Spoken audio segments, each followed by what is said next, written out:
And now, it's time for another Dice Tower review with Tom Vasel.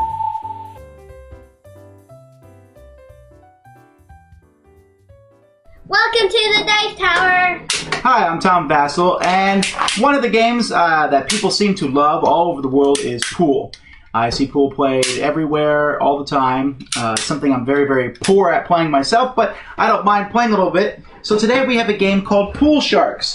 Now, Pool Sharks comes in a box that has the game inside it, and once you're done, it's kind of a pain because the game doesn't actually fit back in the box. But it's still, basically, it's pool for kids. It's a little portable pool table, which is actually a little fun. Maybe it's a little bit more similar to shooting marbles than it is to pool, but I think kids will like it. The rules of the game are basically identical to just different pool games that you can play. So instead of actually talking about how to play the game, I'm going to talk about more of the features of the game itself. It even comes with its own little triangle so that you can rack the balls. It comes with the different balls that you would get. The balls themselves are plastic balls. They drop just like a pool ball. The board here is felt, but what's really interesting are these holes on the sides. They're fish, you can see, with a little mouth that shuts, and they slide in pretty easily. So I guess you could take them out and put them back in. I like to leave them already set up. But then there's the gun itself. Instead of hitting the balls with a stick, you're using a shark gun like this. And on the top, you can pull back the fin to 3 different settings. So you can decide how hard you're going to hit the ball. Now when you do hit a ball and it goes into a fish mouth, the fish mouth, as you can see, will close and eat the ball, basically. Let's focus up a little bit. And if it's too full, it closes. Right. That's an interesting feature of the game itself. The balls come out pretty easily, but when a ball goes into the fish's mouth, what? Okay, second ball, and then the third ball, and then that hole is basically shut down for that rest of the game, or it means basically empty that out. But it's a pretty neat feature, and it really, again, the kids get a big kick out of it.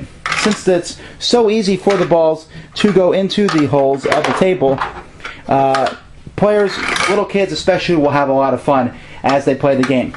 And it's not that hard to do it. Now, you may find yourself shooting backwards or upside down, but still you can go around the board. You can even move the board slightly, but it's the sort of game where you're going to have to stand up and walk around the table to play.